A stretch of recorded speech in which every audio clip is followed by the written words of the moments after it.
Hello বন্ধু, welcome my to YouTube channel. তো আশা করি সবাই ভালো আছো।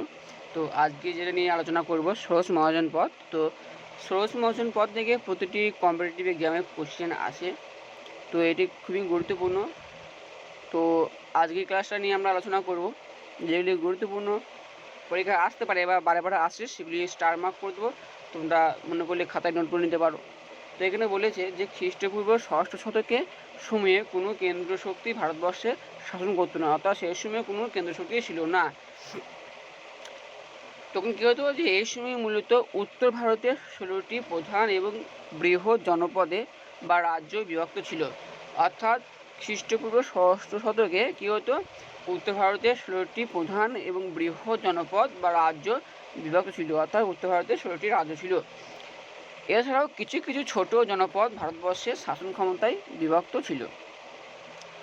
এবার এখানে বলা হয়েছে যে 16টি প্রধান ও বৃহৎ রাজ্য মূলত উত্তর ভারতকে শাসন করত, তাদের একত্রে ষোড়শ মহাজনপদ বলা হতো।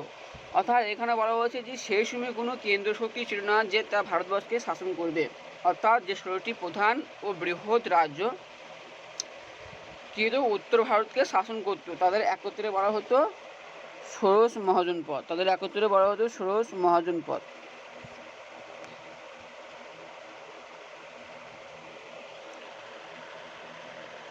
পরবর্তীতে বলা হয়েছে যে খ্রিস্টপূর্ব ষষ্ঠ শতকে শুরু থেকে মগধের উত্থান পর্যন্ত সময়কে অনেক পণ্ডিতরা ষোড়শ মহাজনপদের যুগ বলে অভিহিত করেছেন।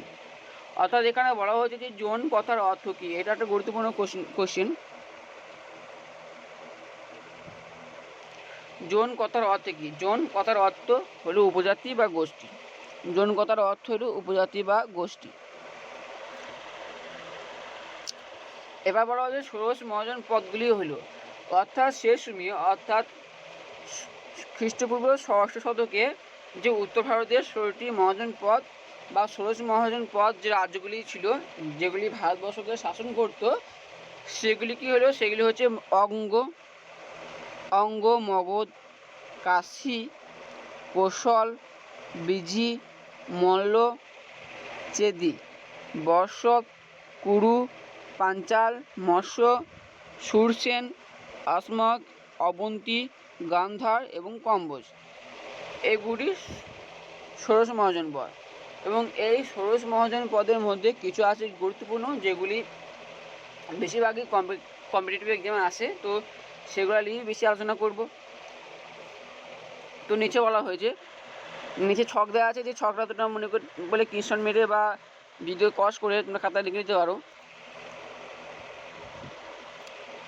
তো মহাজন পদ অর্থাৎ 16টি মহাজন পদের নাম দেওয়া আছে এবং তাদের সেই সময়কার রাজধানী, অর্থাৎ খ্রিস্টপূর্ব ষষ্ঠ শতকে যে 16টি মহাজন পদ তাদের সেই সময়কার রাজধানী এবং পাশে যেটা অবস্থান, এখনকার বর্তমান অবস্থান কোথায়?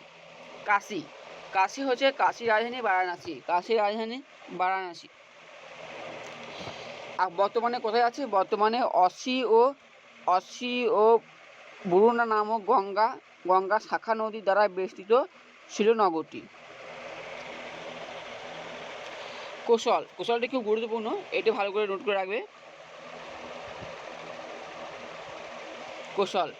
কোশলের রাজধানী আছে শ্রাবন্তী। বর্তমান উত্তরপ্রদেশে রাজ্যের পূর্বাঞ্চল নিয়ে এই রাজ্যটি গঠিত। এই রাজ্যটি গঠিত ছিল। পরবর্তী আছে অঙ্গ রাজধানী চম্পা। এটি বর্তমানে বিহার রাজ্যে ও ভগলপুর জেলা নিয়ে এই রাজ্য গঠিত ছিল। মগধ, এটা মোস্ট ইম্পর্টেন্ট। মগধের রাজধানী হচ্ছে গিরিবস। প্রথমে ছিল গিরিবস, তারপরে ছিল রাজগৃহ, তারপরে হচ্ছে পাটলিপুত্র। অর্থাৎ মগধের যে রাজা ছিল হশঙ্ক, তারপরে বিম্বিসার, তারপর অজাশত্রু, তারা প্রত্যেককে তাদের রাজধানী এক স্থান থেকে অন্য স্থান নিয়ে যায়। তো এর পরবর্তী ক্লাসে আমরা মগধের উত্থান নিয়ে আলোচনা করব। তো মগধের প্রথম রাজধানী ছিল গিরিবস, তারপরে রাজগৃহ, তারপরে পাটলিপুত্র। বর্তমানে কোথায় আছে? বর্তমানে বিহার রাজ্যে পাটনা ও গোয়া জেলা নিয়ে মগধ রাজ্য গঠিত ছিল। তারপরে ব্রিজি, এটাও একটা ইম্পর্টেন্ট।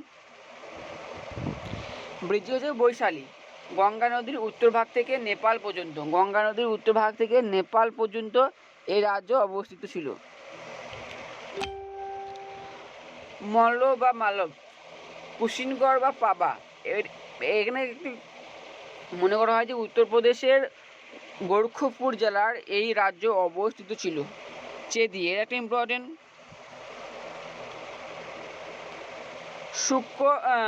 শুল্কতিমতি রাজধানী চেদির। তো এখানে যমুনা নদীর নিকটবর্তী বুন্দেলখণ্ড ও তার পার্শ্ববর্তী অঞ্চল নিয়ে রাজ্যটি গঠিত ছিল। পরবর্তী আছে কুরু। কুরু রাজধানী হচ্ছে তার কাছে বসত বা বংশ কোশাম্বী।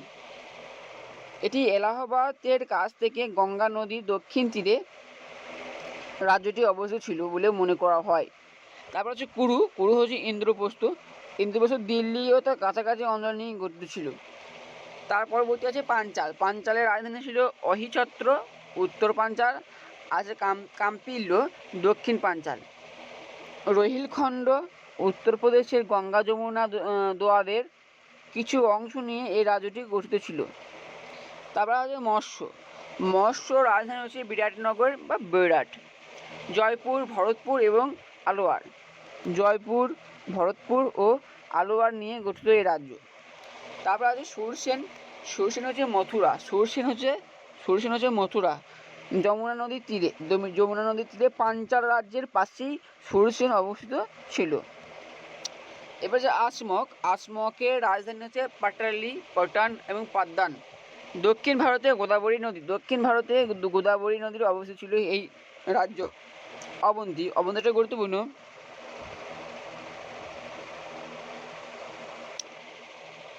অবন্তীর রাজধানী হচ্ছে উজ্জয়িনী উত্তরাংশ এবং মহিষ্মতি দক্ষিণাংশ।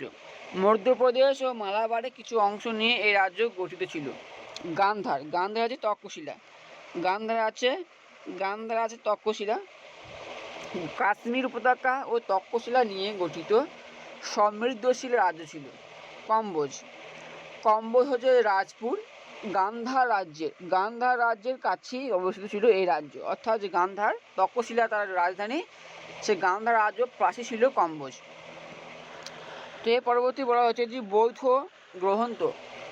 গ্রন্থ জাতক আর অঙ্গীরণিকা, জৈন গ্রন্থ ভাগবতী সূত্র, হিন্দুদের পুরাণ, এগুলি থেকে মূলত ষোড়শ মহাজন পদে উল্লেখ রয়েছে। অর্থাৎ যে বৌদ্ধ গ্রন্থ আছে, জৈন গ্রন্থ এবং ভাগবতী সূত্র হিন্দু পুরাণে কী হয়, সে ষোড়শ শতকে উত্তর ভারতে যে ষোড়শ মহাজন পদ তার কথা এখানে উল্লেখ রয়েছে, গ্রন্থতে বলা হয়েছে।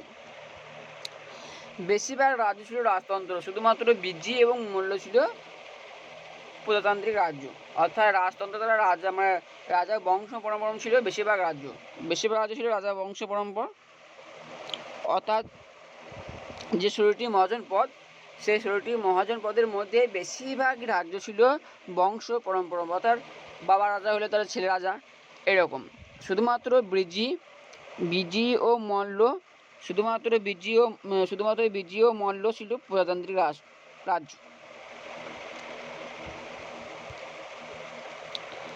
আকসমক ছিল একমাত্র দক্ষিণ ভারতীয় মহাজন। কুরু রাজ্য পাণ্ডবদের শাসন ব্যবস্থার উল্লেখ আছে, যদিও এই নিয়ে বিতর্ক আছে। ঐতিহাসিকদের মধ্যে মনে করা হয় যে গান্ধার রাজ্যের রাজকন্যা ছিলেন ধৃতরাষ্ট্রের পত্নী গান্ধারী। তো আজকে এই পর্যন্ত ক্লাস শেষ। তো যে ষোড়শ মহাজন পদ, এই ষোড়শ মহাজন পদের মধ্যে বেশিরভাগ কোশ্চেন আছে মগধ, অবন্তী, কৌশল, এদের রাজধানী এবং বর্তমান অবস্থান প্রভৃতি। তো এগুলি খুবই ইম্পর্টেন্ট। তো তোমরা যেগুলো স্টার মার্ক এবং যেগুলি রেড কার্ড দিয়ে পয়েন্ট করা আছে তোমরা সেগুলো খাতায় লিখে নিতে পারো। তো এর পরবর্তী ক্লাস আলোচনা হবে যে ষোড়শ মহাজন পদে মগধের উত্থান, অর্থাৎ যেগুলি খুব মোস্ট ইম্পর্টেন্ট সেগুলি করাবো। তো এই পরবর্তী ক্লাস মগধের উত্থান। তো আশা করি ক্লাসটি ভালো লাগলে চ্যানেলটিকে সাবস্ক্রাইব, লাইক ও কমেন্ট করে পাশে থাকবে, যাতে সমস্ত কম্পিটিটিভ ক্লাস তোমরা সরাসরি পেয়ে যাও।